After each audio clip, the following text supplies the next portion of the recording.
só, com a chegada do verão, aumenta muito a nossa preocupação com doenças relacionadas à falta de saneamento básico. E quando o assunto é saneamento básico, o Brasil anda com nota vermelha. No encontro da Associação Brasileira de Engenharia de Saneamento, que aconteceu agora no início de dezembro aqui em São Paulo, foram divulgados alguns números muito preocupantes. O tratamento de esgoto chega a apenas 41,3% da população dos 100 maiores municípios do país. Isso 100 maiores municípios, porque a média nacional é bem menor, 38,7%. No destaque positivo, só aparecem duas capitais, Belo Horizonte com 100% da coleta de esgoto e Curitiba com 98%. São Paulo tem destaque para duas cidades, Santos e Franca. Os dois municípios têm 100% de coleta.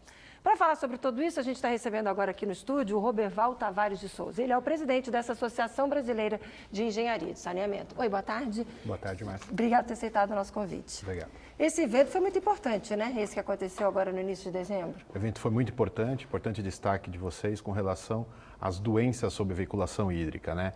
Com a chegada do verão, a questão da dengue, da zika, da chikungunya acaba aparecendo muito, né?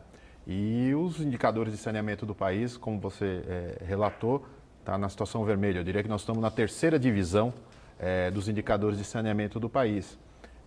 Ainda nós temos 35 milhões de pessoas no país que não têm acesso à água potável, principalmente na região norte e região nordeste.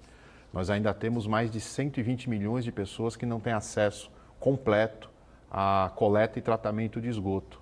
E ainda existem muitas dificuldades com relação à coleta de lixo no nosso país, né? Temos lixões no nosso país. Então, é uma situação muito grave com relação aos indicadores de saneamento. E aí, esse encontro, vocês tiveram como foco principal a questão da legislação? Explica um pouquinho melhor isso para a gente. Isso, esse evento que ocorreu agora no último dia 14 de dezembro, o foco foi discutir regulação e tarifa.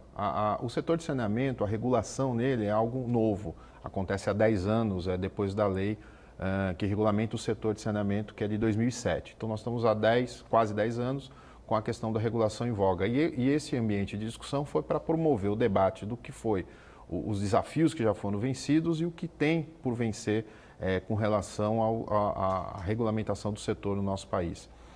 A tarifa é algo que ainda tem muitas discussões, porque ela deve subsidiar a questão dos investimentos para que a gente consiga melhorar os indicadores de saneamento no país. Até porque investimento é o maior problema, né? Aquela famosa frase que a gente diz que cano entalado na terra não dá voto. Então, os políticos não estão muito preocupados com isso, né? Perfeito. A questão do saneamento é porque tubo enterrado no solo não dá voto, né? Então, as políticas públicas com relação ao saneamento é algo que tem que ser discutido muito sério com todo o legislativo e com o executivo.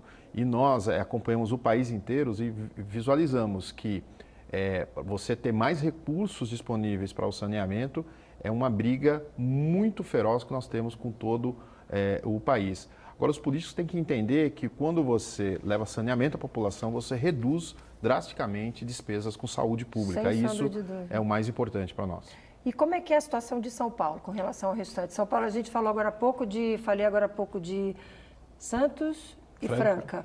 Como é que fica a capital, São Paulo capital? São Paulo, falar um pouco do estado, ele é um ponto fora na curva no país, né?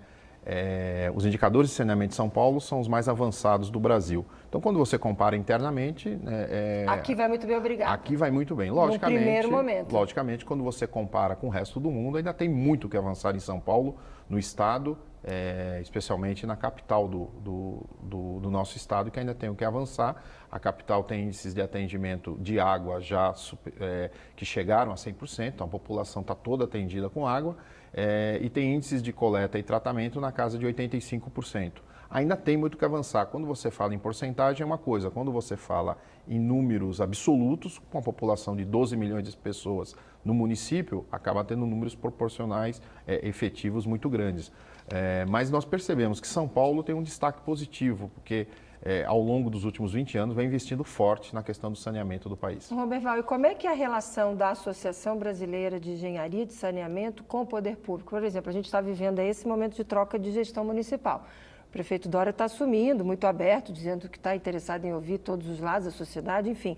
Como é que é a relação de vocês com o gestor público?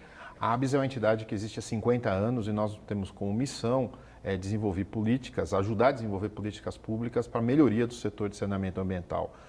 Nós temos 12 câmaras temáticas que discutem temas específicos e temos uma câmara específica sobre regulação onde participam membros tanto do Legislativo quanto do Executivo. Então o debate existe também com o poder público para poder melhorar e trilhar o melhor caminho para a melhoria do saneamento no país. Valeu, Roberval, obrigada por dividir com a gente essas informações. Feliz Natal, feliz Ano Novo para você e sua família. Até uma próxima oportunidade. Uma boa tarde para você. Muito obrigado, boa tarde, Marcelo.